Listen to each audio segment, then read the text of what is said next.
Bien, mesdames, messieurs, il est 20 h, donc je vais ouvrir ce conseil communautaire. Je vous remercie de votre présence. Le quorum est atteint, mais je vais quand même faire l'appel pour le vérifier.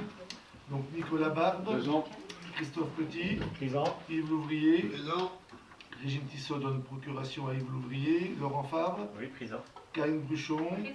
Georges Coude-Colisson, Présent. Françoise Henriet, Présente. Laurent Petit, Présent. Laurence Rochebeau, Présente. Raphaël Charmier, Sophie Villemin, Présente. Michel Claude, Présent. Sandra Douteau donne procuration à Michel Claude, Philippe Besson, Présent. Didier Chauvin, Présent. Daniel Defrane, Présent. Martine Robartolet, Présente. Patrick Jean présent, Jean-Marc Rougeant, Présent. Bertrand Guinchard, Oui. Bénédicte Terra, Présente. Valérie Jacquet me donne procuration, Jacques Prince donne procuration à Jean-Marc Grosjean, Michel Schmitt n'est pas là pour l'instant, Daniel Thier-Beaufond donne procuration à Philippe Besson, Cécile Tine n'est pas là pour l'instant, Julien Toulet, Présent. Marielle Vieille, pas là pour l'instant, Frédéric Petit, pas là pour l'instant, Gérard Rouanet, Lionel Malfroy, Présent. Jean-Luc Fèvre, Présent.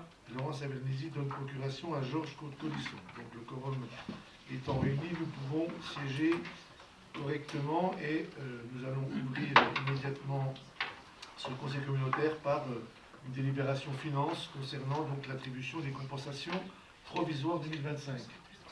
Ah oui, tu as raison. C'est pas mal. Y a-t-il un ou une volontaire pour assurer le secrétariat de séance? Ça serait quand même mieux s'il y en avait un ou une. Qui est volontaire pour assurer le secrétariat de séance? Oui, Bénédicte Erard. Y a-t-il des oppositions, des abstentions? Ce n'est pas le cas, je vous remercie. Concernant le compte-rendu de la séance précédente, avez-vous, du 19 décembre, avez-vous des commentaires? Demande de modification, d'ajout, de suppression? Ce n'est pas le cas, je vais les mettre au vote. Y a-t-il des oppositions, des abstentions? Donc ce compte-rendu, ce procès verbal est approuvé à l'unanimité. Je vais donc laisser la parole à Georges pour cette première délibération concernant l'attribution de compensation provisoire 2025. Alors, comme vient de dire le président, ça concerne l'attribution de compensation provisoire 2025. Donc là, on arrive au terme des 5 ans de l'attribution de compensation qui a été jusqu'en 2020-2024, dans laquelle il y avait été déduite des participations pour les zones d'activité économique. Je voudrais que ça soit stipulé au compte rendu que ces acomptes ils figurent bien en réserve. Parce que voilà, Ça n'existe pas complètement, mais bon. Ouais, Ils sont dans le pot commun. Voilà. Donc, vous avez pu lire les tableaux. Donc, au titre de 2025, c'est des délibérations qu'on doit passer. Je rappelle qu'elle est bien provisoire. Donc, vous avez le tableau affecté par chaque commune. Et ces montants qui sont provisoires deviendront définitifs en l'absence de nouveaux transferts de compétences ou de nouvelles délibérations de l'Assemblée délibérante avant la fin de l'année. Donc voilà, la commission locale d'évaluation des charges transférées a émis un avis favorable à l'unanimité lors de sa séance du 6 février 2025.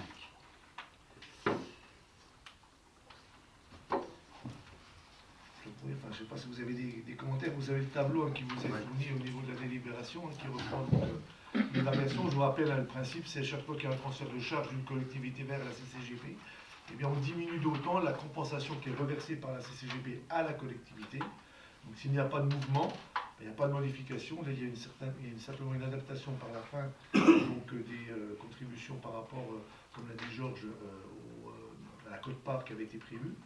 Et on retravaillera bien entendu sur ce financement, mais l'aspect entre guillemets réserve, effectivement, puisqu'on a versé pendant un certain nombre d'années, pendant 5 ans, et pour des raisons plutôt juridiques de transfert réel, entre guillemets, de compétences, je parle rue par rue, eh bien les dépenses n'ont pas pu avoir lieu, donc on n'appellera pas contribution les collectivités pour ces dépenses, puisqu'elles sont déjà, entre guillemets, prélevées par avance. C'est ça qu'on signifie avec Georges. Voilà.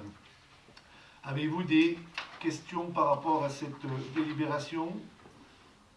Je ne vois pas de questions. Y a-t-il des oppositions, des abstentions? Ce n'est pas le cas, donc approuvé à l'unanimité. Merci Georges. On va passer donc à plusieurs délibérations relatives à l'économie. La première, c'est l'attribution du lot numéro 18. Oui, le lot numéro 18 qu'on avait attribué à une société qui s'appelle Roi Picanta, qui nous a signifié qu'il retirait sa demande de parcelle, et donc à la suite d'une demande reçue des constructions alors, une société de construction de produits métalliques, de corps, barrières et ainsi de suite. C'est porté acquéreur, se porte acquéreur du lot numéro 18 de 1054 mètres carrés à 60 € hors taxe le mètre carré. Donc qui fait un prix de vente hors taxe de la parcelle de 63 240 €. Avis à l'unanimité de la commission économique.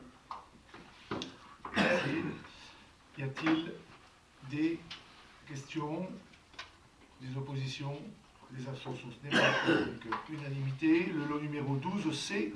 Le lot numéro 12C, qui avait il y a quelques temps été attribué également, et dont on avait déjà validé le fait que la société s'était retirée. Le lot 12C qui est dans la tranche 2 des Gravilliers. C'est le lot 12C, parce que le lot 12, qui était très important, avait été redécoupé en 3 lots. Donc le lot 12C, pour ceux qui voient, c'est celui qui se trouve à peu près en face de la fromagerie des Monts-de-Loup. La société Richard Garage Poids Lourd à Pontarlier a souhaité se porter acquéreur de cette parcelle qui est à 108 € le mètre carré pour une superficie de 3000 mètres carrés, soit un total de prix de vente de 324 000 € hors taxe.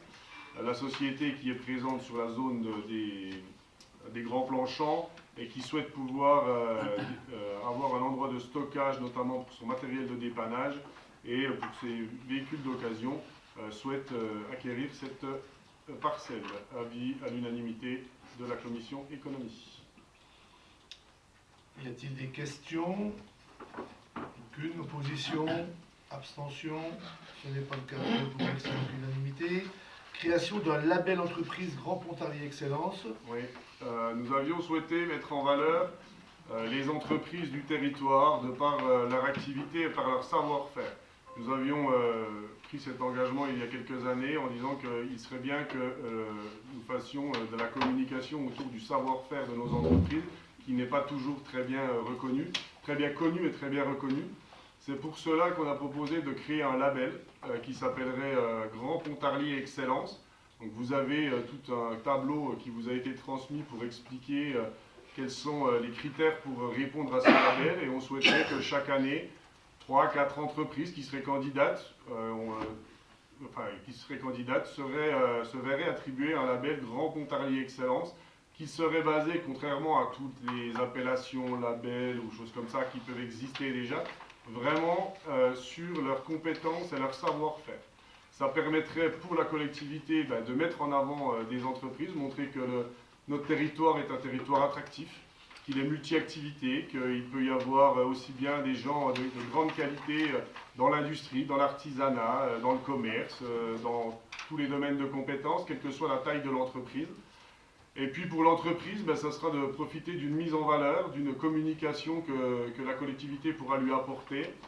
On pourra la mettre en valeur par différentes manières de communiquer. Tout n'a pas été encore acté au niveau de la façon dont nous mettrons en valeur ces entreprises.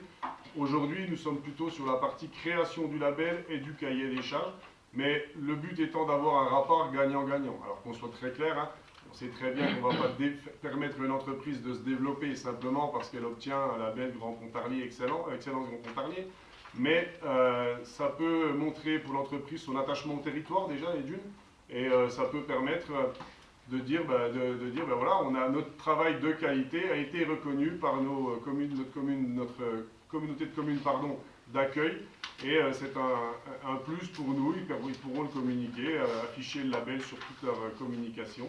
Et puis pour nous, c'est bien de faire savoir quand même que sur Pontarlier, notamment pour l'emploi tout simplement, et pour la diversité des activités présentes, de pouvoir mettre chaque année 2, 3, 4 entreprises qui sont remarquables sur la base de leur savoir-faire et de leurs compétences.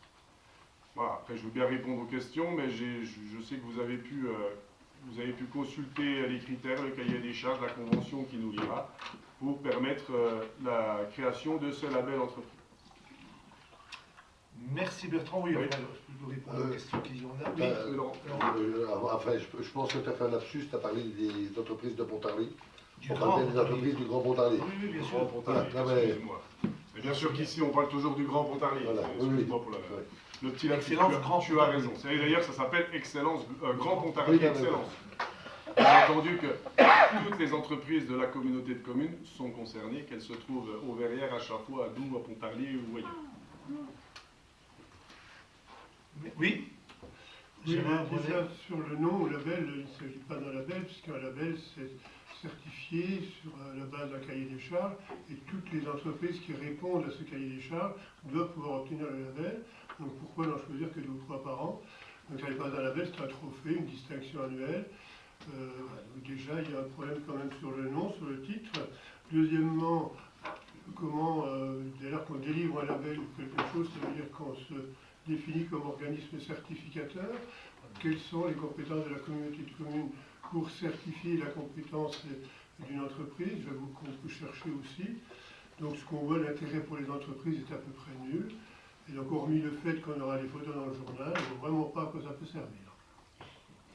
Alors, sur la compétence de la collectivité, voilà, donc on aura un jury qui sera composé de gens de la collectivité, des gens de la CCI, des gens de la CMA, et on se basera sur des reconnaissances de gens compétents, comme vous le dites, qui auront été attribués, des certifications, notamment des certifications AFNOR, sur des reconnaissances de clientèle, sur des challenges qui ont pu exister à l'intérieur même de leur activité et qui leur ont attribué une reconnaissance peut-être plus officielle, comme vous le dites.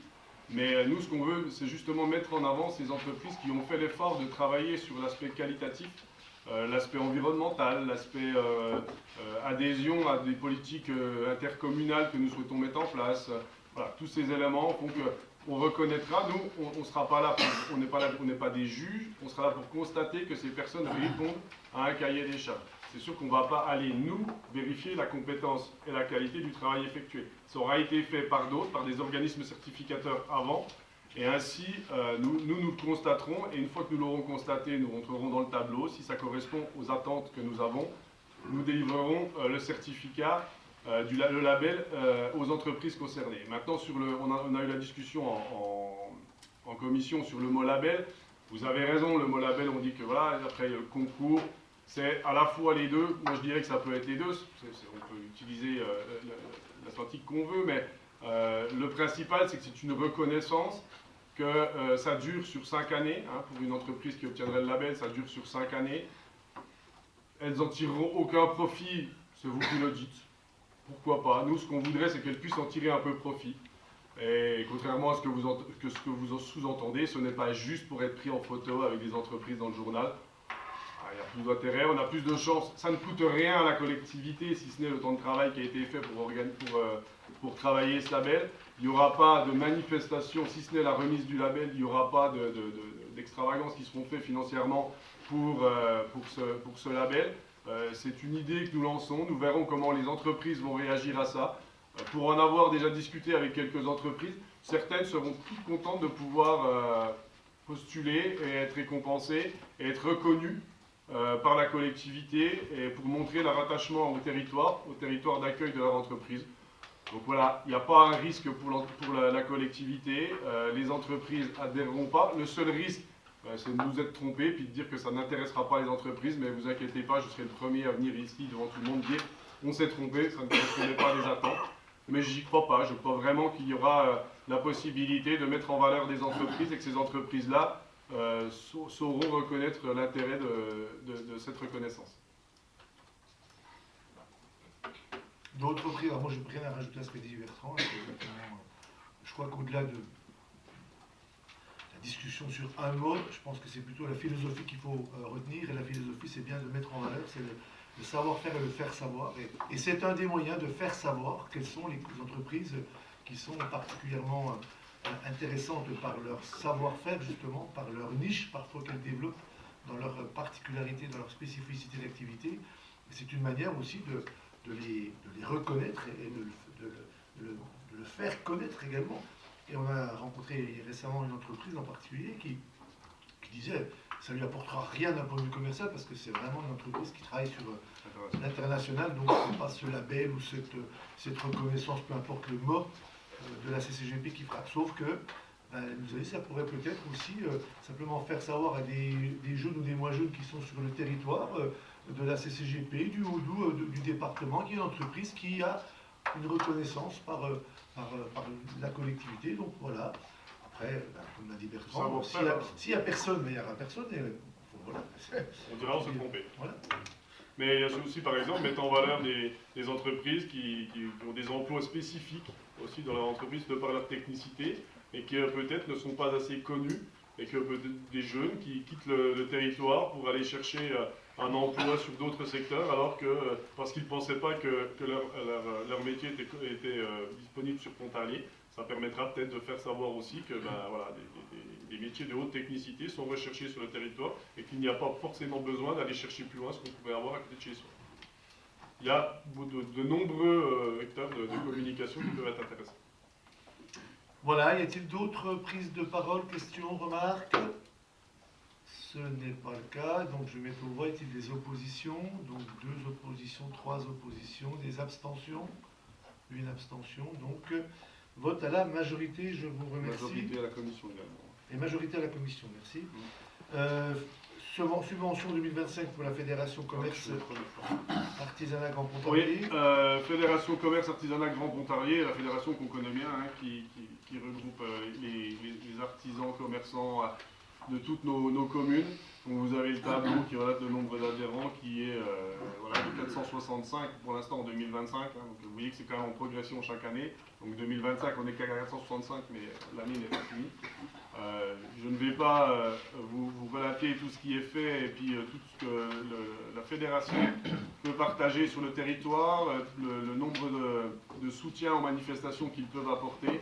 C'est une association très dynamique. Je rappelle qu'avant, c'était les communes et la collectivité qui apportaient la subvention il y a quelques années suite au transfert notamment de la taxe, à l'époque taxe professionnelle, puis FPU, ainsi de suite à la collectivité CCGP. Nous avions décidé que c'était la CCGP qui versait en totalité cette subvention de fonctionnement à l'association, qui est plafonnée à 32 000 euros. 32 000 euros par an, et donc ce que je vous propose, c'est comme les années précédentes, c'est la 3e ou 4e année qu'on vote en totalité cette subvention ici, de voter les 32 000 euros pour la Fédération Commerce Grand Pontarlier. Si je ne dis pas de bêtises, la commission a un avis favorable à l'unanimité. Merci. Y a-t-il des questions par rapport à cette subvention? Ce n'est pas le cas. Y a-t-il des oppositions, des abstentions? Ce n'est pas le cas, donc unanimité. Renonciation pour le 30 du droit de préférence de la CCGP. Oui, c'est parce qu'on avait validé à l'époque, il fallait une délibération officielle, le fait que sur le cabinet dentaire qui portait M. Brenet, il y allait avoir 2 sociétés, une société au rez-de-chaussée dont il fait partie, puis son cabinet au-dessus. Donc il y avait une copropriété du bâtiment.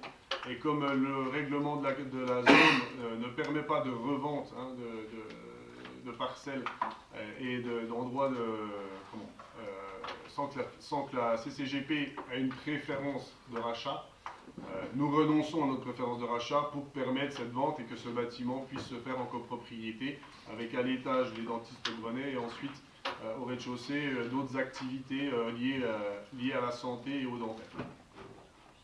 Avis favorable de la commission économique à l'unanimité. Merci. Y a-t-il des questions? Ce n'est pas le cas. Opposition, abstention, aucune, donc unanimité. Et puis les ventes des lots 9, 10, 11, 12, 13, 14, 15 et 16. Voilà, tout à fait. Donc on parlait d'entreprises de haute technicité, de grand intérêt pour le secteur et pour notre collectivité. On va parler de la société Micro-Érosion qui est basée pour l'instant rue Denis Papin à Pontarlier. Qui s'était porté acquéreur de 4 parcelles sur la zone des Gravilliers, puis suite au désistement que nous avons connu de MBTP en début d'année, qui était attributaire des lots 13, 14, 15 et 16, la société Micro-Érosion s'est portée acquéreur des 8 lots, afin de pouvoir développer son activité sur la zone des Gravilliers.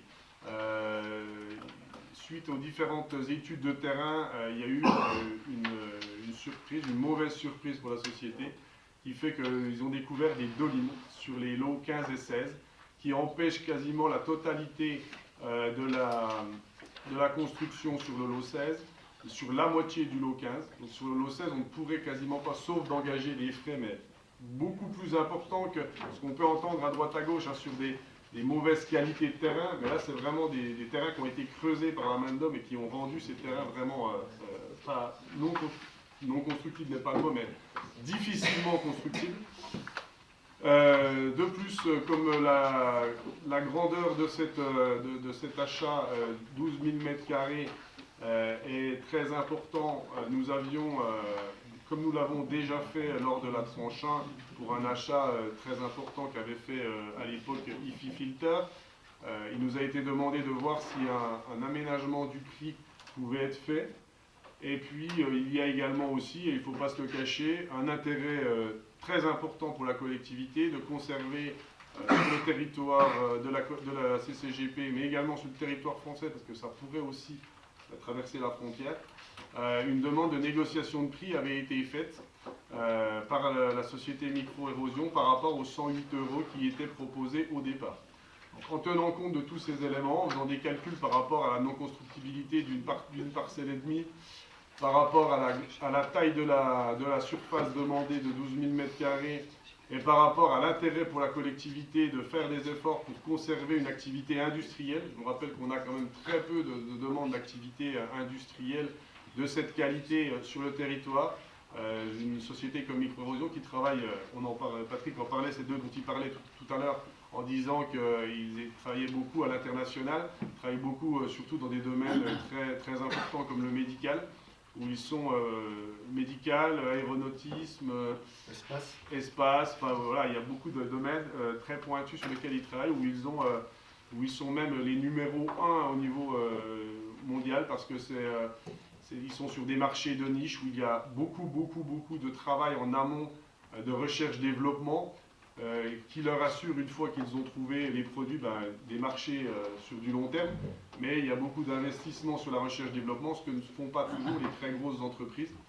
Donc Micro-Érosion est sur cette niche-là, et du coup ils ont des marchés très importants. Je ne vous ferai pas le détail, mais je pense que c'est une entreprise qui mérite d'être connue, qui mériterait d'avoir le label Grand Pontarlier, et qui voudrait continuer à se développer sur notre secteur. Je pense que c'est très important pour nous de conserver cette entreprise, ses emplois. Il y aura 25 pour l'instant, il y aura au moins une trentaine d'emplois après l'agrandissement.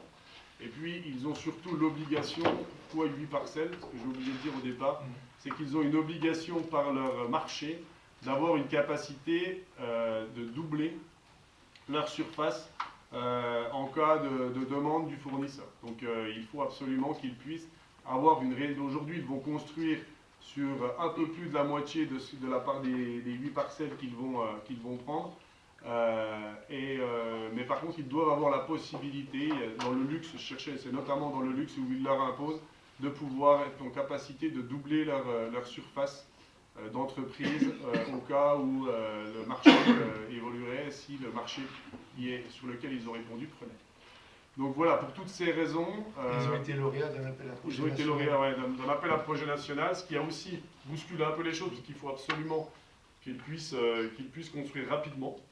Et donc nous avons fait le nécessaire pour avoir des réponses rapides et pour leur apporter des réponses rapides. C'était un gros travail. D'ailleurs, je remercie Damien Gueux, maire d'Houton, qui nous a bien aidés, puisque en travaillant sur le dossier MBTP très rapidement, il nous a permis de libérer les parcelles MBTP, ce qui nous a permis, et le service urbanisme ici, de travailler, et je les remercie également, de travailler très rapidement sur le projet Micro-Érosion, afin de leur permettre d'acheter ces 8 parcelles. Qu'on vous propose aujourd'hui de vendre. Donc déjà, on vous propose d'accepter de vendre ces 8 parcelles à Micro-Érosion et de les vendre à un prix en dessous de ce qu'on vend d'habitude, c'est-à-dire 85 € hors taxe le mètre carré au lieu des 108 € hors taxe qui concernent le reste de la zone. Moi, j'assume personnellement, j'assume totalement cette décision, puisque je pense que quand on a la chance d'avoir sur son territoire une telle activité, une telle industrie, je crois qu'il faut que la collectivité se doit de faire le maximum pour les conserver sur le territoire, de conserver les emplois qui vont avec et surtout le développement possible d'une entreprise de ce niveau-là. Je voulais rajouter, je me suis perdu, excusez-moi, j'allais vous dire quelque chose. Mais oui, ici, je voulais dire aussi que sachez bien qu'en plus, Il y a le bâtiment actuel qui est rue Denis-Papin, ne sera pas une friche, puisque leur activité qui est sur Doubs actuellement pour une autre société viendra investir leurs locaux actuels. Et ils ont déjà des possibilités pour pouvoir revendre, louer, enfin ça je ne sais pas les conditions et ça les regarde et ça ne me regarde certainement pas, le bâtiment à Doubs qui était occupé par l'entreprise qui va se déplacer rue Denis-Papin. Voilà ce que je peux dire, j'ai essayé d'être un peu complet parce que c'est vrai que c'est des décisions qu'on ne prend pas régulièrement, d'attribuer 8 parcelles d'un seul coup à une entreprise quand on sait que le foncier se raréfie. Et puis le fait d'accorder un prix de vente inférieur à celui qui était accordé sur le reste de la zone, mais je crois qu'on reste dans l'équité par rapport aux autres acheteurs des tranches de la zone des Graviers. Et ça représente quand même 1 039 000 € d'acquisition pour l'entreprise. On ne donne rien, enfin, on fait un effort, c'est ce qu'a expliqué Bertrand. D'environ 250 000 €. Mais on ne donne pas, je dirais. Ils vont nous sortir quand même une somme qui n'est pas négligeable pour pouvoir permettre leur développement. Alors, on peut même rajouter, Patrick, si tu me le permets, on peut même rajouter que ça va entraîner un investissement de plus de 17 millions d'euros sur la zone. Sur leur parcelle. Et de façon très rapide, puisque je vous dis, ils sont tenus par des obligations suite à leur concours de la reconnaissance qu'ils ont eu pour les concours nationaux. Voilà, si vous avez des questions, je suis très bien entendu à y répondre. Oui, Gérard. Oui, effectivement, là, ça fait l'objet de discussions assez importantes à la commission. Tout à fait. Pour ma part, je suis ravi de voir qu'il y a une entreprise de cette qualité à Pontarlier, une entreprise industrielle. Je regardais, je crois qu'avec les constructions à l'art, sur les deux zones, c'est peut-être les deux seules entreprises industrielles que nous avons. On aurait pu effectivement décider. Si ça vous dérange pas. Non, mais alors, parce qu'il y en a un autre qui fait exactement le même métier juste à côté, alors donc ça ferait le troisième. Sur la zone? Oui, c'est la société qui fait également des garde-corps, des balcons, qui s'appelle, je suis en train de chercher le nom. Comment? Gardimo, je crois. Ah, ils sont sur l'autre zone. Ils sont sur la tranche 2. Non, ils sont sur la tranche 2. Oui, la tranche 2, tandis qu'elle est sur la 3. Ah oui, c'est ça. Oui, mais c'est la même zone. On ne traverse pas la route, excusez-moi. J'étais pas sûr pour cette zone-là. Ça en fait 3, donc c'est quand même pas énorme. On aurait tout à fait pu décider, effectivement, dans les tarifs, de dire qu'on privilégiait les entreprises industrielles, qui sont quand même celles qui amènent le plus de richesse localement, enfin, plus pour l'économie, d'une façon générale. Le fait qu'effectivement, en plus, oserais-je dire qu'il y a une forme de perpétuation de l'histoire industrielle de Pontarlier, puisque je crois que le fondateur était un ancien de la CIT Alcatel de Pontarlier. Voilà, donc il y a au moins quelque chose qui reste de la site et pas simplement des bâtiments. Donc moi je me suis bagarré pour dire oui, qu'il fallait absolument manifester notre intérêt pour cette entreprise. Et j'avais proposé que l'on lui propose 80 et non pas 85 €. Il y a eu des discussions également sur les prix. Je pense que d'ailleurs c'était une façon pour nous de dire que cette entreprise, on lui reconnaissait tout à fait une qualité exceptionnelle et qu'en lui donnant 80 €, entre guillemets, on pouvait la dispenser d'avoir le label. C'était pas plus important pour elle. Je pense qu'ils apprécient déjà de passer de 108 à 85. Merci Gérard. Y a-t-il d'autres commentaires ou questions? Ce n'est pas le cas, donc je vais mettre au vote. Y a-t-il des oppositions, des abstentions? Donc unanimité, je vous remercie. Juste, je dis une petite chose, la commission économie a eu à l'unanimité. Il y avait des discussions, c'était unanimité sur le fait qu'on était d'accord, je tiens à le préciser pour que tout le monde, la commission soit respectée, tout le monde était d'accord de vendre les 8 parcelles, tout le monde était d'accord de dire qu'il fallait faire un prix. Il y avait des divergences sur le prix entre 90, 85, 80, voilà. Pourquoi on a mis l'unanimité? Parce que tout le monde était conscient que c'était très important d'attribuer ces 8 parcelles et de faire un prix préférentiel. Tout à fait. Merci. Merci Bertrand. Donc maintenant je vais passer la parole à Daniel. Il y a les 3 premières délibérations, il y a quand même 3 délibérations, ce sont pour des servitudes de passage en tréfonds. Oui, en fait, il s'agit de la même exécution, c'est-à-dire l'exécution d'une nouvelle voie de transfert des effluents sur la commune de Chaffois, au lieu du terroir, qui nécessite le passage sur 3 parcelles privées, le restant étant fait sur le domaine public qu'on essaie chaque fois faire, on ne peut pas toujours le faire, en l'occurrence c'est le cas. Donc 3 conventions identiques hein, qui stipulent la mise à disposition de ce terrain vis-à-vis de la CCGP et de l'exploitant, et puis les contraintes pour le propriétaire, d'une façon claire, sachant que cette convention ne fait pas l'objet d'indemnisation, hein, qu'elles sont établies pour une durée indéterminée, pas tout à fait, parce que si la conduite est abandonnée, le terrain serait libre de toute convention, la convention tomberait d'elle-même. Mais elle n'est pas limitée dans le temps. Donc cette conduite, c'est une conduite de 110 mm qui est enterrée à une profondeur moyenne d'1 mètre, entre 1 mètre et 1 mètre 20, qui n'apporte pas de problématique particulière aux propriétaires, puisque c'est une exploitation agricole qui se trouve au-dessus, hein, donc il n'y a pas de conditions particulières. Donc c'est vraiment trois conventions identiques qui vous sont proposées à la signature. La première concerne la parcelle cadastrée 110 ZO 59 appartenant à Madame Pasteur-Noël demeurant 1 rue de la Traverse à Chaffois. La commission eau et assainissement a émis un avis favorable à l'unanimité. Voilà. D'accord. Merci. Y a-t-il des questions? C'est clair et ça permettra d'améliorer, bien entendu, le réseau sur Chaffois. Y a-t-il donc il n'y a pas de questions. Donc pour cette parcelle 59, enfin 110 ZO 59, des oppositions, des abstentions, ce n'est pas le cas de l'unanimité. La parcelle 110 ZO 61. Il appartient à Madame Isabelle, demeurant 1 rue de Montauban à Paris. Donc même condition, même voilà. Y a-t-il des questions? Aucune opposition, abstention, ce n'est pas le cas de l'unanimité, je vous remercie. Et la parcelle ZO 78. Voilà.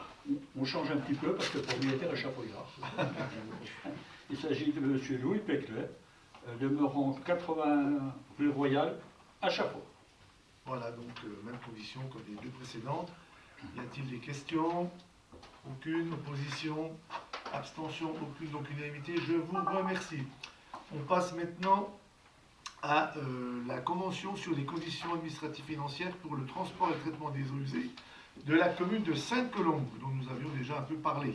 Oui, il n'y a pas si longtemps, Voilà. hein, on a pris une décision majeure en ce qui concerne les effluents de cette commune, puisque quelque part on a pris la décision de principe hein, d'envisager très sérieusement hein, la construction d'une station sur la commune. Cette station, je vous rappelle, elle serait livrable, si tout se passe bien, en 2028. Donc ça laisse un peu de délai. Pour le moment, jusqu'à dernièrement, eh bien, les effluents étaient traités par CFD, suivant une convention qui est arrivée à échéance et qui datait de 2011. Hein. Et dernièrement, notre président, accompagné du service, hein, a négocié eh bien, 2 choses. La première, un arriéré de facture qui datait de 2021, 2022 et 2023 pour un total de 220 000 €. C'est une performance parce que les prétentions de CFD étaient largement supérieures à ça. Et également, à partir du 1er janvier 2025, un tarif concernant ces effluents que la CCGP paierait à CFD hein, pour ces effluents à hauteur de 1 € hors taxe le mètre cube. 1,60. 1,60 pardon. 1,60. Hors taxe le mètre cube. Oui, c'est ça. Voilà. La convention est conclue pour une durée s'étendant jusqu'à la mise en service effective et complète du nouveau système d'assainissement de la commune de Sainte-Colombe, ainsi qu'à sa déconnexion totale des eaux usées de cette commune du système d'assainissement actuellement en place. C'est une évidence. la commission eau et assainissement a émis un avis favorable à l'unanimité à la séance du 17 septembre 2024. Merci, ça permettra d'attendre les travaux réalisés donc, par rapport à Saint-Colomb. Donc, oui, C'est vrai que la commune de Sainte-Colombe, je rappelle quand même, c'est 15 000 m3 d'eau par an qui vont dans le réseau d'eau usé. Mais c'est vrai que les chiffres font quand même un peu peur. Je pense que la commune, il faudrait que ça aille dans les deux sens. Qu'on accepte de payer ça pour une commune comme Sainte-Colombe, moi je suis déjà un peu surpris, mais que quand on va. Non mais pour les autres, quand on assure le service pour les autres communes, ben, qu'on prenne un peu l'exemple sur cette convention-là, parce que ben, je parle aux communes d'Arson ou d'autres communes. c'est ce qu'on fait. Oui, mais le tarif n'est pas le même. Hein. C'est ce qu'on a fait. Bah, on reprend, si tu Oui. veux, on reprend Parce les que- chiffres qui sont ceux du compte Non, administratif. mais pour vous rappeler, CFD, ils sont venus chercher Sainte-Colombe dans les années 95-98 parce qu'il n'y avait pas assez de communes qui voulaient aller à la station. Après, ils ont amené toute la CFD à la station. Puis après, ils ont dit Sainte-Colombe, on n'a plus besoin de vous. Quoi. Donc, à un moment, voilà. Ouais, c'est vrai que ça s'appelle de la coopération et puis du collectif. Mais heureusement que tout le monde ne travaille pas comme ça. Quoi, parce que... Ouais, je te rappelle aussi, on a quand même passé Non, mais je suis d'accord. les Après. conventions sur les Suisses et les conventions avec Lac et Montagne du Haut-Doubs. C'est quelques centaines de milliers d'euros. Non, mais nous, on a- récupérés. Il faut espérer que ça ne dure pas trop longtemps parce que ça coûte Ah oui, cher. oui, bien sûr. Bah, c'est l'objectif. Hein. Je suis pas là pour. C'est l'objectif que ça ne dure pas trop Oui, longtemps. oui, parce que. Au moins, on régularise une situation dont on a de toute façon encore besoin aujourd'hui. Oui. Après De les toute façon, conditions. Lionel, si tu dis que c'est 15 000 par an, à 1,60, ça va être en dessous des 55 annuels. Ouais. Même après, ils vont prendre le compteur, ils prennent le compteur à l'entrée de la zone et puis tout leur réseau sont un peu. Un petit peu poreux, si tu veux. Donc il y aura beaucoup d'eau pluviale dans le. Parce que tout passe dans la vallée du Ruyon et puis qu'est-ce que tu veux? Quand tu fais des tuyaux dans la tourbe, Ouais, ok. Alors c'est temporaire. ouais, ça draine. Bien, avec les remarques que vient de faire Lionel, y a-t-il des oppositions, des abstentions? Ce n'est pas de l'unanimité. Puis une servitude sur Pontarlier. Alors là, oui, ben, la Malmaison, tout le monde connaît. Au creux de la Malmaison, dans le vallon, passe une conduite qui alimente notamment le réservoir des Étraches, mais maintenant aussi le réservoir des Alliés. Donc cette conduite on a constaté de nombreuses casses dernièrement. Donc la décision a été anticipée de remplacer cette conduite sur toute sa longueur. Ce n'est pas ce qui est réalisé pour le moment. Pour le moment, il y a 1,2 km de réalisé. Sur ce kilomètre 200, on est passé de 100 à 150 au point du diamètre. Et on a fait une partie du parcours. Mais dans les prochains programmes, on devra aller jusqu'aux écraches pour renouveler cette conduite qui est fatiguée. Donc là, par contre, on a des conditions un peu particulières parce qu'on se retrouve avec un exploitant de la CCGP, une commune sur laquelle ça se passe, c'est la ville de Pontarlier, et un propriétaire qui est la commune de La Planée. Donc la convention, elle se passera entre la CCGP et La Planée. Voilà. Donc là aussi, avis favorable à l'unanimité de la commission eau et assainissement. Merci beaucoup. Y a-t-il des questions, des oppositions, des abstentions? Ce n'est pas le cas. Donc l'unanimité, je vous remercie. Merci Daniel. On passe au certificat d'économie d'énergie. Jean-Marc pour Thévenin Ducrot. Oui, donc depuis une vingtaine d'années maintenant, les fournisseurs d'énergie, soit renouvelables ou non en tout cas, sont censés mettre en place des économies d'énergie sur le territoire, soit en réalisant des économies sur leur process, soit en subventionnant des actions, qu'on peut bénéficier par exemple quand on achète des abris à vélo. Il y a un fonds national qui nous subventionne la moitié. Et l'autre outil qui leur permet de valoriser des économies d'énergie, qui a été créé à cette époque-là, sont les certificats d'économie d'énergie. En fait, ces certificats sont émis par les structures qui réalisent des économies d'énergie. En tant que particulier, il y a quelques temps, ça a été soufflé, mais il y avait les fameuses isolations 1 euro, etc. Tout ce dispositif-là était subventionné par les principaux fournisseurs d'énergie qu'on appelle les obligés. C'est la deuxième délibération de ce type que l'on prend dans ce mandat. En 2021, on avait déjà passé une délibération, mais pour contractualiser avec un courtier, un cabinet qui vérifiait les travaux qu'on proposait pour être sûr qu'ils nous rapportent des C2E, et c'est eux qui s'occupaient de les revendre sur le marché. Hein. Il y a un marché des C2E, c'est comme la bourse, et plus on en émet, moins il va cher. Et ce dispositif est très chronophage. Le CIDET s'y était essayé il y a quelques temps aussi, mais voilà, pour récupérer des fois quelques milliers d'euros sur une opération à 50 ou 100 000, on payait plus de temps humain que de gains sur les C2E.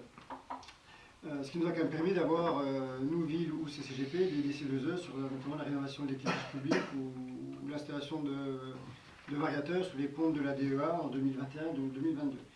L'année dernière, on a été contacté par la société Thévenin Ducrot, qui est une entreprise nationale qui agit sur le territoire national, dont un des deux sièges, c'est dans une structure bicéphale, dont un des deux sièges est sur la ville de Pontarlier. Ils vendent de l'énergie, donc en tant que fournisseurs, ils sont obligés, eux, de cotiser à des centaines, voire des millions d'euros dans ce fonds d'abonnement des C2E. Donc ils ont des personnes à temps plein qui travaillent là-dessus et ils ont une volonté de travailler localement dans les sites où ils sont implantés en France pour valoriser ces C2E. Donc ils ont des conventions types pour essayer de conventionner avec les gros émetteurs de C2E comme peuvent l'être les collectivités ou les gros industriels sur le territoire. Donc l'avantage pour nous, c'est de travailler déjà en toute transparence avec un acteur local, en direct, sans passer par un intermédiaire qui prend une commission, et dans une logique de gagnant-gagnant. Eux, c'est pas de la visibilité, c'est pas un label comme je disais tout à l'heure, hein, c'est pas pour se mettre en avant, mais ça va être une démarche liée à leur politique RSE, de dépenser plutôt leur montant, leur somme financière sur les territoires sur lesquels ils sont installés, plutôt que vendre les C2E sur un territoire national pour au final financer des actions loin de chez nous. Donc c'est pour ça qu'après les avoir rencontrés plusieurs fois, on vous propose de contractualiser avec eux pour notamment valoriser nos travaux d'isolation de bâtiments, comme la Belle Vie, qui générera des C2E une fois que les travaux seront réalisés, ou des travaux, encore une fois, sur la DEA, tous les travaux qui permettront d'économiser de l'énergie sur la steppe pourront nous donner droit à des C2E. Et à plus long terme, on peut même espérer peut-être travailler sur le château de Joux, à titre d'exemple. Donc, il y a un prix plancher, comme je dis, les C2E, le cours varie, mais en tout cas, le prix plancher qu'on est sûr d'avoir est de 7,2 € le mégawattheure. La convention prendrait effet dès sa signature, c'est pour ça qu'on la propose en début d'année avant d'engager une grosse partie du budget 2025 de la CCGP. Et la Commission de développement durable a émis un avis favorable à l'unanimité lors de sa séance du 3 février. Merci. Je pense que là aussi, c'est bien d'avoir des entreprises comme ça. Alors après, sur l'activité, mais en tout cas, c'est une belle entreprise qui s'est développée, qui est partie de rien pratiquement et qui aujourd'hui a une stature nationale voire internationale. Et c'est bien qu'ils aient ce réflexe de contacter les élus locaux pour essayer de convenir de cette relation, je dirais, presque porte à porte. Hein. Oui. Et donc ça va être quelque chose d'intéressant. D'autant plus que ça peut nous faire, nous, bien entendu, des subsides, des recettes que nous n'avions pas avant, en direct.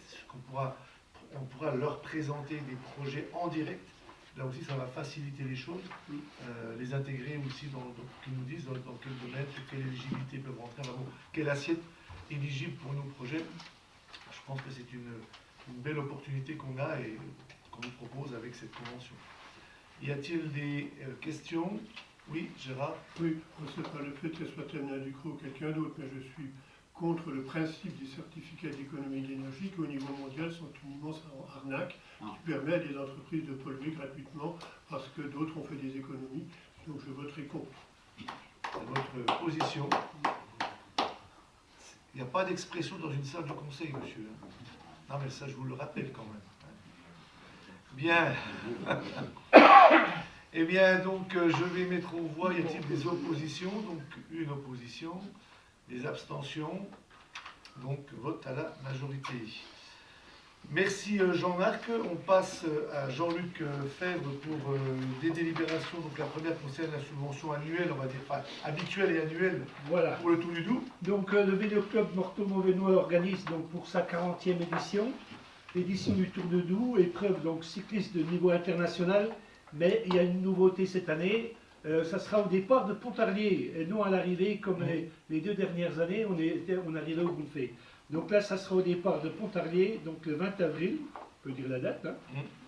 Et puis ce départ de course sera à Fiage-Jules-Panier au centre-ville de Pontarlier. Et l'arrivée se fera à Morteau. Donc le Tour du Doubs 2025 sera diffusé en direct sur pas mal de chaînes de télévision. Hein. Et puis le budget de cet événement est de 215 700 € et il demande une participation comme on fait habituellement, nous, la communauté de communes, on verse une subvention de 3 000 €. C'est le même qu'on a fait donc les précédentes éditions. Et la commission tourisme a émis un avis favorable à l'unanimité lors de la séance du 11 février. Merci. C'est un très bel événement cycliste annuel qui en plus maintenant, vous savez, est couplé avec 2 autres courses, ce qui fait que pendant 3 jours, l'ensemble des équipes sont concernées se concentrer sur le secteur. Et on aura cette année une équipe professionnelle hollandaise, Visma, c'est ça? Visma. Voilà. Et donc ça va donner encore plus de retombées médiatiques sur cette compétition. Y a-t-il des questions? Oui? Non. Simplement, je crois qu'il n'est pas par vote. Pourquoi? Au niveau du département, on est financeur également. Ah oui, oui. Et en étant de l'exécutif, c'est un... Oui, voilà, c'est pas... Oui. On notera que Florence ne prend pas part au vote, d'accord. J'apprécie beaucoup l'événement, mais je Non, mais d'accord, pas de problème. Pas de problème. Y a-t-il des oppositions? Donc, à part Florence qui ne participe pas, des abstentions? Ce n'est pas le cas, donc l'unanimité, je vous remercie. On passe au point suivant qui est le tarif de saison hivernale 24-25, approbation du règlement de service public administratif. Oui, donc ça, on prend ça tous les ans. Hein. On est obligé d'afficher ça donc sur nos panneaux. C'est le montant des passes saison hebdo montagne du Jura, les passes saison nationales et puis nos passes saison secteur CCGP. Donc là, on le met en place. Il n'a subi aucune modification pour la saison, donc il ne subit aucune modification pour la saison prochaine. Et puis la commission tourisme a émis un avis favorable à l'unanimité lors de sa séance du 11 février. C'est pour ça que je me pose la question, est-ce que c'est pas 25-26? Parce qu'on parle des tarifs hivernaux 24-25, mais 24-25 c'est fini. C'est un peu fort quand même. C'est fini. À mon avis, c'est plutôt 25-26. Donc il faut qu'on modifie, vous modifierez, parce que j'avoue que c'est pour ceux-là. C'est pour ceux-là. Non, c'est pour ceux qui sont en cours. Hein, on les vote. Bon, alors je n'ai rien dit. On a posé la question en commission tourisme. Ah, pardon. Parce que ça nous a interpellés. Ah, d'accord, voilà, oui. Et en fait, c'était, je ne sais plus si c'était pas un oubli ou... Ah, bon, excusez-moi, voilà. alors, donc, bon. Il fallait actualiser. Donc c'est bien 24-25. Voilà. Mais on a posé la même question en commission tourisme. C'est pour ça que j'ai la réponse. Eh bien, très bien. Donc c'est bien, vous retirez ce que j'ai dit. Non, mais je pense aussi qu'il faut maintenant attendre de savoir si on a bien eu un hiver pour faire des tarifs. Bien. Sur cette délibération, y a-t-il des oppositions? Des abstentions? Ce n'est pas le cas, unanimité. Les tarifs de la boutique du Château de Joux. Voilà, donc je ne vais pas vous lire tous les tarifs. Non. Il y en a 535, donc on va rester, voilà. Et puis la commission tourisme a émis un avis favorable à l'unanimité lors de la séance du 11 février. Voilà. Très bien. Et on espère que la saison sera aussi belle que celle de l'année dernière, voire plus. On vend de l'absinthe cette année, c'est quand même. Y a-t-il des questions? Des oppositions? Des abstentions? Ce n'est pas le cas, je vous remercie, donc unanimité. Les adhésions aux partenaires touristiques régionaux pour le Château de Joux toujours. Oui, donc pour mettre en valeur notre Château de Joux un peu ailleurs, et pour, au niveau de la communication et la promotion du Château de Joux auprès des touristes. Donc on a pris avec les offices de destination, nous lisons Pays Horloger et l'association franc-comtoise Évasion, qui regroupe 13 sites touristiques sur le territoire. Donc le coût total de ces adhésions c'est de 1 415 €. Et la commission tourisme a émis un avis favorable à l'unanimité lors de la séance du 11 février. Merci. Y a-t-il des questions? Aucune opposition, abstention, aucune, donc unanimité. Règlement intérieur pour les visiteurs. Oui, alors vous savez, la nouveauté, c'est que on va bientôt avoir le numérique, donc il va y avoir des visites libres, on va pouvoir faire des visites libres, donc il faut qu'on mette notre règlement à jour pour le règlement intérieur. Donc à partir de juillet jusqu'au 15 novembre, les visiteurs il n'y aura pas besoin de visites, donc on aura toujours des visites avec les guides, mais ils seront avec leur application, donc ils pourront faire la visite. Donc il faut qu'on prévoie donc un règlement intérieur, puisqu'il y aura des choses. Donc la commission tourisme a émis un avis favorable à l'unanimité lors de la séance du 11 février. Merci. Donc, ce serait une belle évolution cet été 2025 pour le Château de Joux. Y a-t-il des questions? Aucune opposition, abstention, aucune unanimité. Et puis la convention avec Patrimoine et Histoire de Joux. Oui, donc on a une convention avec eux parce qu'ils nous ont fait pas mal de choses. Hein. L'association met à disposition du Château de Joux pour enrichir son offre touristique et culturelle, donc un plan relief, des canons, des maquettes et un lit modèle 1876. Hein. Donc c'est beau ça, pour pouvoir faire la sieste au château. Donc en contrepartie, la communauté de communes du Grand Pontarlier, propriétaire exploitant du château, s'engage à donner accès gratuitement aux membres de l'association, aux visites guidées, au parcours découverte. Elle s'engage également à verser à l'association une somme équivalente à 2% du montant total des recettes annuelles des entrées des visites guidées. Voilà. Donc la commission tourisme a émis un avis favorable à l'unanimité lors de la séance du 11 février. C'est pas toutes les visites. Vas-y, précise. Jean-Luc, c'est pas toutes les visites, c'est diurne, hein, les visites. Oui, les visites diurnes, oui. Parce que autrement, ça ferait des grosses sommes. Oui, ça fait des grosses sommes. Oui, non, diurne. Ok. Merci. Y a-t-il des questions? Des oppositions? Des abstentions? Aucune unanimité. Je te remercie, Jean-Luc. Les délibérations suivantes. Donc la première concerne le remboursement de frais avancés par un agent. Hein, vous l'avez vu, donc il s'agit d'un agent de la direction économie qui a dû avancer par rapport à un site internet. Donc il vous est proposé, ce qui est logique bien entendu, de rembourser cet agent à due proportion de ce qu'il a dépensé ou de ce qu'elle a dépensé. Voilà. Donc y a-t-il des questions? Je ne vais pas être plus long, vous avez tout dans la délibération, il y a 3 lignes. Pas de questions. Y a-t-il des oppositions? Validation bien sûr à l'unanimité au niveau du bureau, j'ai oublié de le dire. Des oppositions, des abstentions, ce n'est pas le cas, je vous remercie. Règlement intérieur, donc là, comme il a été passé partout, c'est à la ville et au CCS, vous savez qu'on a le même règlement intérieur sur les 3 collectivités. Il s'agit, comme on le fait assez régulièrement, de mettre à niveau et d'actualiser le règlement intérieur. Donc là, il s'agit de prendre en particulier l'évolution de certains horaires, la mise en conformité ce qu'on appelle les ASA, les autorisations spéciales d'absence, la suppression des jours de congé. Vous savez que nous avions été, le préfet nous avait demandé de supprimer ces jours de congé à l'ancienneté, comme partout en France. On était quasiment les derniers à le faire. Et puis également l'instauration d'une carte professionnelle. Enfin voilà, ces changements nécessitent qu'ils soient traduits dans le règlement intérieur de la collectivité. Donc ça a été fait au niveau du CCS. C'est le même texte, hein, ça a été fait au niveau de la ville, et c'est ce qui est fait ce soir, donc au niveau de la CCGP. Bien entendu, ce texte a été passé en instance paritaire, enfin F3SCT et CST. Y a-t-il des questions? Alors, ensuite, il fait référence, bien sûr, lorsqu'il y a des situations spécifiques à étudier. Voilà, on se réfère toujours au règlement intérieur ou aux lignes directrices de gestion, au LDG. Y a-t-il des oppositions? Des abstentions? Ce n'est pas le cas, je vous remercie. Donc unanimité.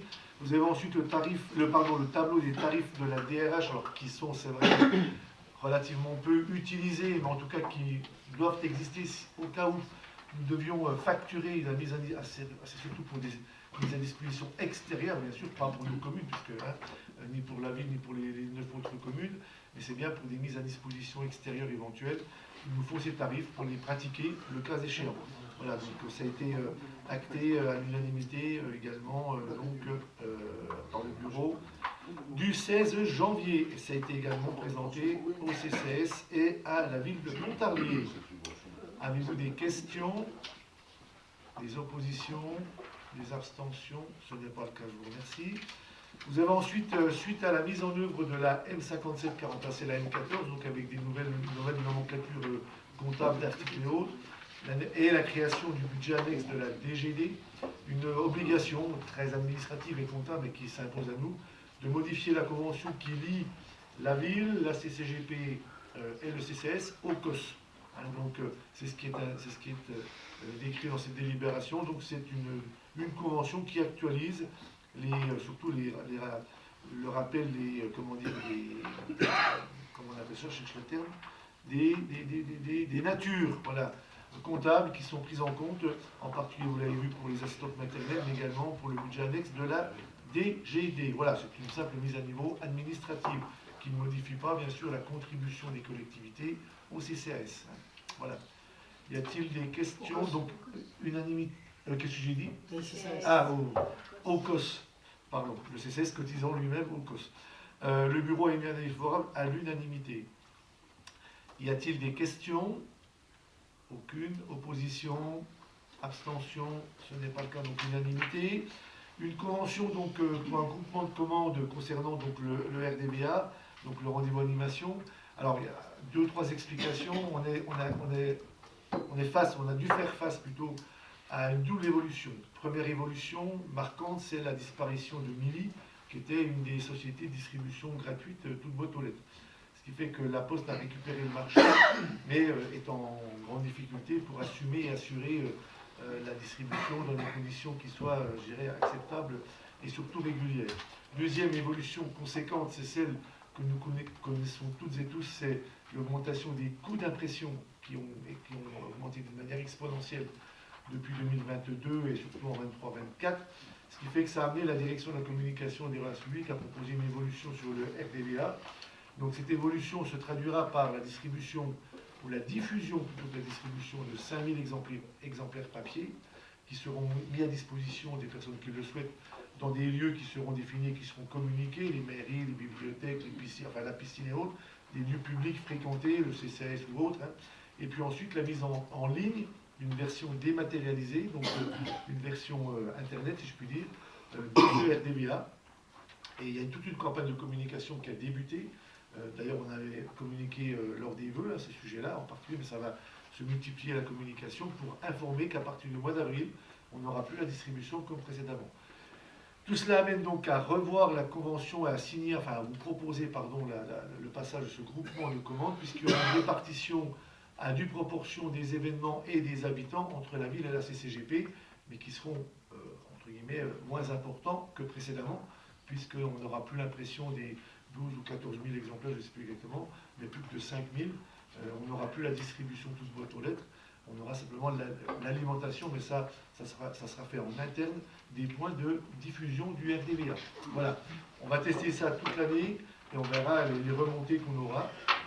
On a écrit à toutes les associations également, parce qu'on avait aussi un autre problème que je n'ai pas cité, mais qui était un problème technique, c'est que la Poste ne pouvait pas prendre en charge les dépôts aussi tardivement que le faisait Mili avant. Ce qui fait que ça nous augmente d'autant les délais de dépôt des informations par les associations, quasiment un mois et demi avant, ce qui s'est posé d'énormes difficultés. Enfin bon. Voilà, pour toutes ces raisons, ça a amené la direction à revoir cette à la fois conceptualisation et diffusion, distribution du RDBA. Voilà, je ne sais pas si vous avez des questions, donc là aussi il y a eu un avis favorable donc, à l'unanimité du bureau le 6 février. Avez-vous des questions? Oui, Julien?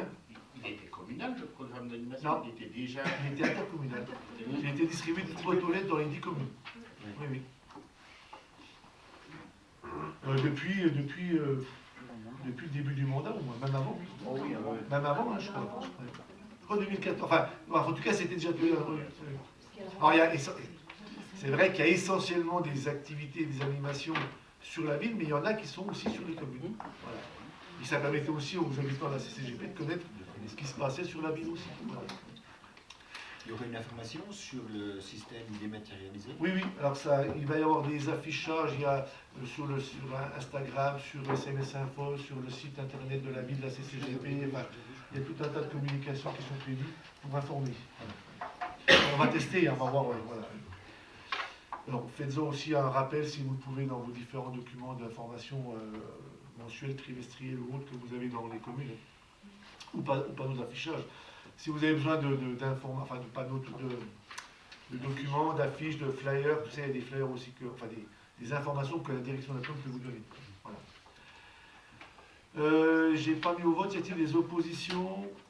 Des abstentions? Ce n'est pas le cas, donc unanimité, je vous remercie. Modification du tableau des effectifs. Vous avez essentiellement, j'allais dire comme chaque conseil, mais essentiellement là, les saisonniers qui sont prévus par rapport à, en particulier, donc la saison du Château de Joux. Donc vous avez tous les adjoints du patrimoine, ce sont les saisonniers. Et puis vous avez des renforts saisonniers également pour la DVEP, essentiellement la direction de la voirie et des espaces publics. Voilà. Je ne sais pas si vous avez des questions à ce sujet, mais alors, ce sont des emplois, bien sûr, par définition, qui disparaissent à la fin de la saison. Voilà. D'ailleurs, vous avez les dates précises de leur existence. Y a-t-il des questions? Aucune opposition, abstention, aucune, donc unanimité. Et à partir de là, il va y avoir un grand vide. Ce que je vais demander à Didier Chauvin, Bénédicte Terra, Gérard Voinet, Raphaël Charnier et Lionel Malfoy de sortir. Et pas pour l'instant, Laurent. Voilà. Pas pour la première délibération, mais pour la seconde. Pourquoi? Alors, je vais les laisser sortir, puisqu'on va parler de la SPL, la Société publique locale, les pompes funèbres.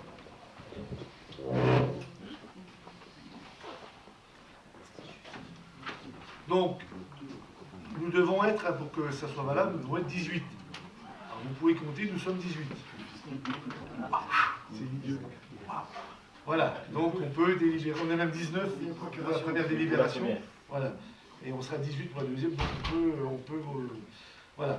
Donc, pourquoi est-ce que, bien sûr, vous le savez, le Code des collectivités territoriales prévoit que lorsqu'on est administrateur, encore plus président d'une SPL, on ne peut pas participer au débat, ni au vote, bien entendu, qui ont trait à la SPL. Donc là, on parle de la SPL des pompes funèbres, on parle du projet crématorium, on en a déjà longuement parlé.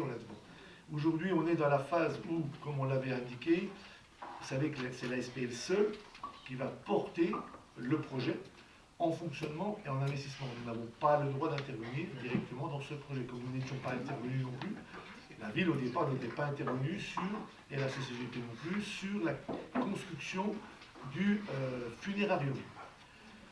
En revanche, la seule possibilité qu'on peut apporter, entre guillemets, dans l'instruction budgétaire et financière du projet, c'est de se porter caution sur des prêts demandés par la SPL. Comme, alors je ne sais pas si les communes le font régulièrement, mais nous à la ville, on le fait régulièrement avec des bailleurs sociaux qui ont une caution apportée par la collectivité. Et en cas de pépin, si je puis dire, c'est la collectivité qui suppléerait le non-remboursement. Ce n'est jamais arrivé, mais potentiellement ça peut arriver. Voilà. Donc il s'agit bien d'une caution, donc il n'y a pas d'engagement financier, il n'y a pas d'engagement budgétaire, il n'y a pas de, d'ailleurs il n'y a pas de ligne budgétaire pour ça a été vérifié quand même par la direction finance sur la recevabilité des conditions de ces prêts. Il n'y a pas de problème sur la recevabilité de ces prêts. Voilà, donc ce qui est proposé aujourd'hui par deux délibérations, donc une qui concerne, alors je lis 1 475 000 auprès du Crédit Agricole et l'autre, où Laurent devra sortir par rapport à une autre banque, la Banque Populaire. Voilà, donc concernant, ce sont les deux mêmes délibérations, donc pour 1 475 et 1 500. Donc en gros 3 millions d'emprunts par la SPL, qui sera seule à les financer, à les rembourser, enfin à assumer bien entendu la charge financière des intérêts, capital plus intérêts, seront portés par la SPL. Voilà. Donc moi j'ai pas grand chose à rajouter, si ce n'est que voilà, on demande à ce que la CCGP soit caution, garantisse, entre guillemets, donc ces prêts auprès des deux banques qui attribueraient ces prêts à la SPL. Voilà. 50%, oui, enfin à la hauteur de ce qui est prévu par le cautionnement, oui, bien sûr. Oui, parce que... c'est un amortissement du fonds de commerce. Oui, oui. Puisque c'est aussi relatif à l'activité. Enfin, c'est pas tout à fait la même somme parfois pour les bailleurs sociaux, par exemple. Pour les voilà, c'est ça. On peut aller plus loin que ce qui est prévu là. Voilà. Bon, j'ai pas grand chose à rajouter. Est-ce que il y a des questions déjà? Oui. Moi, c'est pas une question. Je regrette simplement que la commission finance n'a pas été réunie pour donner son avis là-dessus. Alors, il y a plusieurs explications qui ont été, qui sont. Alors, un, c'est qu'on a eu connaissance des conditions de prêt que après la dernière commission finance, il n'y avait pas de commission finance, donc il n'y aurait eu qu'un seul point. Deuxièmement, ça n'engage pas budgétairement la collectivité, puisqu'il n'y a pas d'inscription budgétaire, il n'y a pas de ligne budgétaire. Ça apparaît dans le suivi en stock, je ne sais pas comment. Dans la maquette budgétaire, c'est une information. Voilà, c'est une information qui est donnée, mais ça ne modifie pas le budget qui est proposé à la collectivité. Ça pourrait potentiellement le faire dans quelques années. S'il y a une catastrophe. S'il y a une catastrophe, je pense qu'il y aura d'autres éléments. Voilà. Mais voilà, oui, sur le fond, oui. Voilà, même sur la forme, oui. Après, voilà, l'explication, c'est qu'il n'y avait pas de commission finance, il n'y avait eu qu'un seul point, et surtout, il n'y avait pas d'impact budgétaire qui modifie l'équilibre budgétaire voté en décembre. Voilà. Mais je retiens ta remarque. Moi, je regrette. Oui, tout à fait. Je regrette quand même qu'il y ait toujours nos deux projets qui soient en lice. Ah oui, alors ça. Et puis que, voilà, ça peut engager aussi bien la collectivité de levier que la CCGP sur ces projets. Et on risque autant les uns que les autres d'être obligés de financer quelque chose qui ne peut pas s'autofinancer. Donc voilà, je regrette ça. Il n'y a pas de financement, il faut faire attention au mot qu'on utilise, il n'y a pas de financement. Il n'y a pas de financement, mais on peut être amené à financer. Non. À rembourser. Un levier, c'est une DSP, donc c'est le crédit qui porte tout, et ici, c'est la SPL. On ne porterait que 50% du prêt en cas de. Donc, avant qu'il ne rembourse pas le prêt, il va s'en passer quand même. Oui, mais moi, je ne suis pas serein. Non, mais ça serait mieux qu'il n'y ait qu'un seul projet. Voilà. C'est comme ça.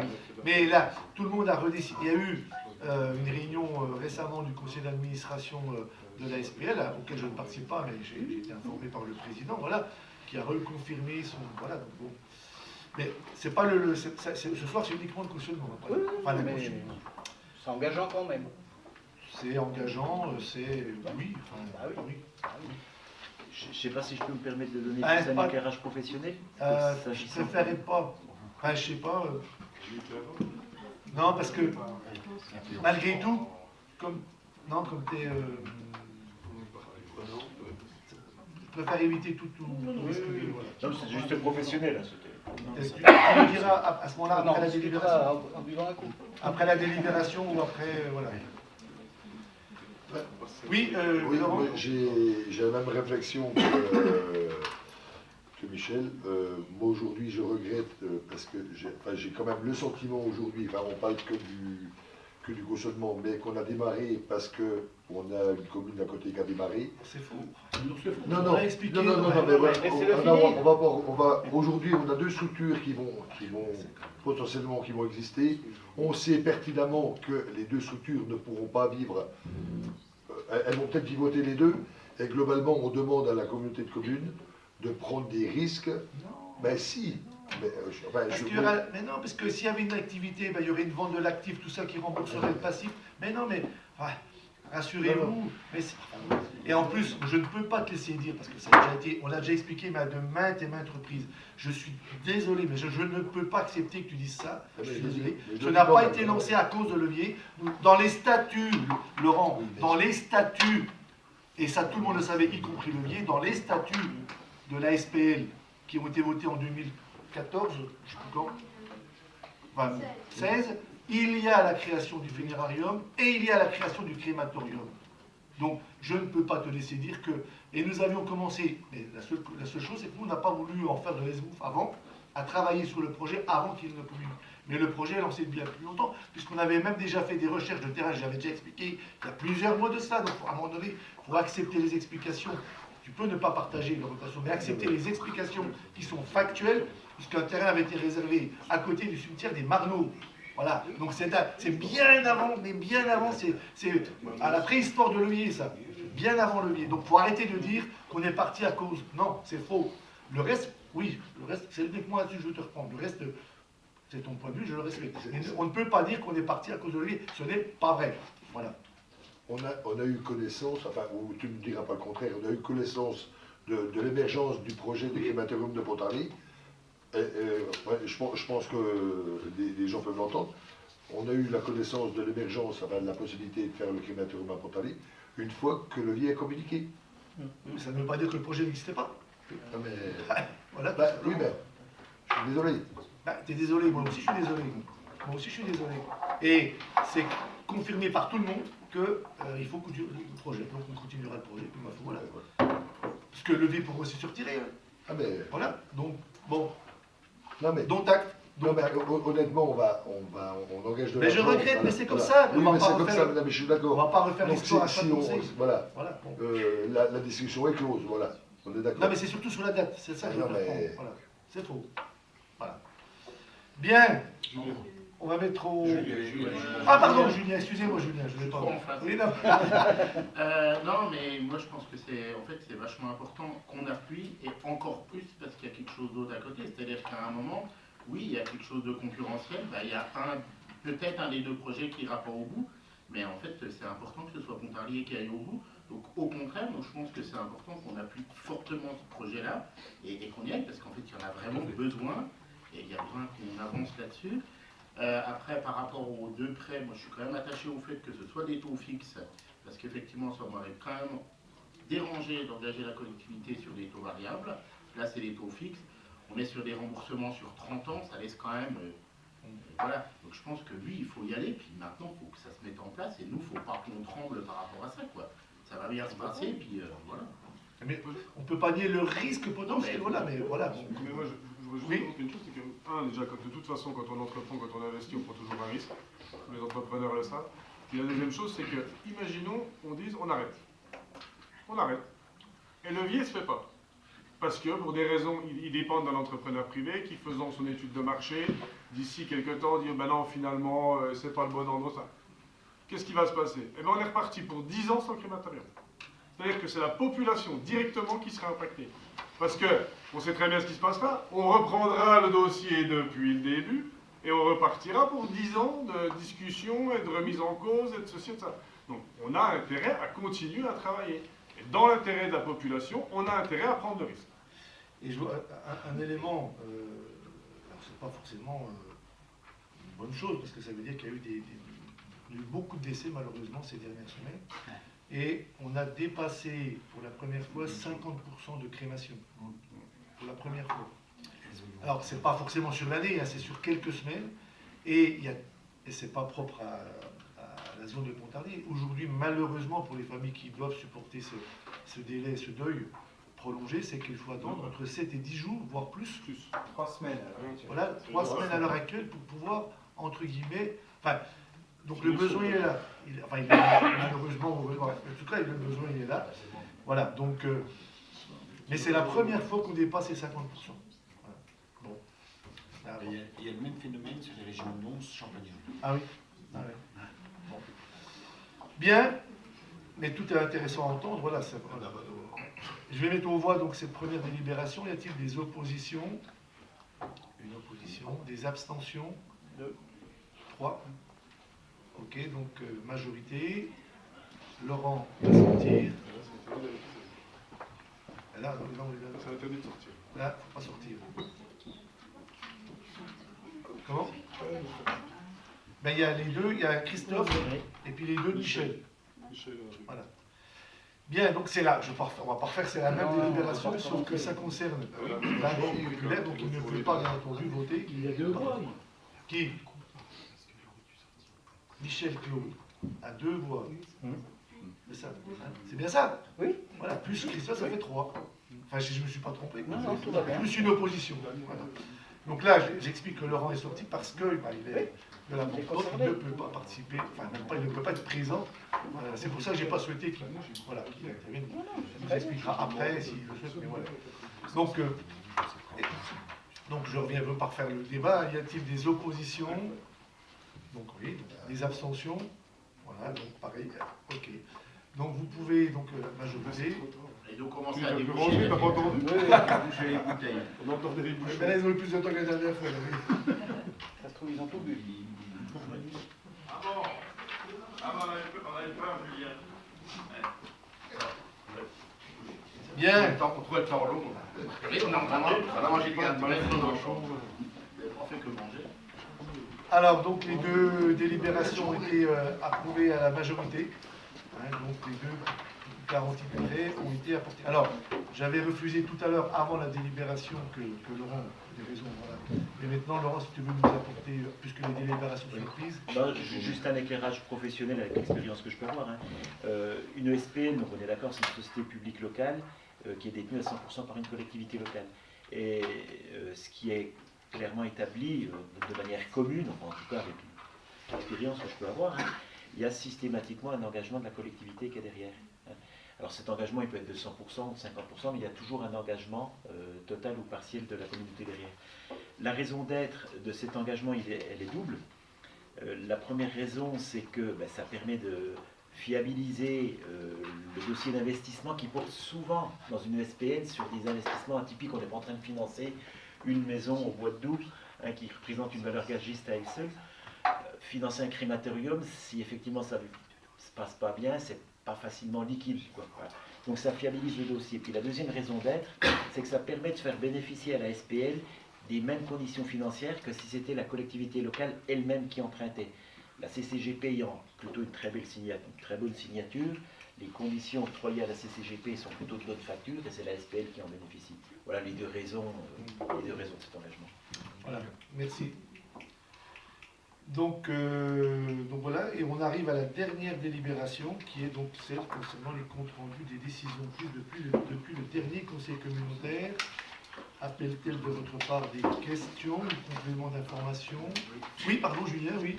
Alors, moi, la décision numéro 455... Alors, attendez, allez-y. Par rapport au PLUI, où c'est pas très clair pour moi, il y a marqué qu'on demande un nouveau délai pour rallonger le marché, et le délai supplémentaire fait suite à la priorité donnée à la mise en œuvre de la procédure d'élaboration de PLUIH permettant d'aboutir à une approbation dans les meilleurs délais. Ça veut dire que c'est pas approuvé définitivement. Vous pouvez... C'est le RLPI. Non mais la phrase... Vous pouvez me redire la numéro 455. Mais quelle page 329. Si, c'est 9. 329, voilà. Alors, ici, la couture... C'était une tranche du marché de la RLPI. Voilà, il convient de prolonger l'exécution relative à l'élaboration du règlement local de publicité intercommunale, c'est bien marqué? Oui, mais après, il y a marqué que le délai supplémentaire... Oui, parce que c'est le délai supplémentaire par rapport au RLPI, parce qu'on a priorisé le PLUIH. Oui, d'accord. Vous voyez ce que je veux dire? Ce délai supplémentaire par rapport au RLPI est lié à la priorisation qu'on a apportée au PLUIH. C'est ça, en fait, on a priorisé le PLUIH et après on a fait le RLPI. Donc il faut qu'on fasse un avenant pour prolonger. Je pense que c'est plus... Voilà, ok? D'accord. Et les décisions 472 et 473, où on a... Oui, alors ça, on a donc deux recours au TA. Voilà. Voilà, c'est des recours au TA, donc on fait appel à des avocats, enfin un avocat, une avocate, je crois, hein, une avocate spécialisée qui défend qui défend les collectivités locales. On a, voilà, finalement, on a très peu de recours. On a des recours gracieux. On a une dizaine de recours gracieux pour lesquels on a pu parfois apporter une réponse ou expliquer les choses. Et puis on a deux. Voilà. On a deux recours contentieux. Voilà. Donc après, ça peut prendre du temps. Hein. Mais ça explique les décisions. C'est les particuliers, c'est... Oui. Oui, c'est des particuliers. Et ça concerne pas que la ville, hein, ça concerne les communes aussi. Non, mais je craignais que ça vienne d'ailleurs. Non, pas pour l'instant. Pas pour les marneaux. Non. Bien. Eh bien, s'il n'y a pas d'autres questions, avez-vous des questions diverses? Ce n'est pas le cas. Mais écoutez, je vous remercie.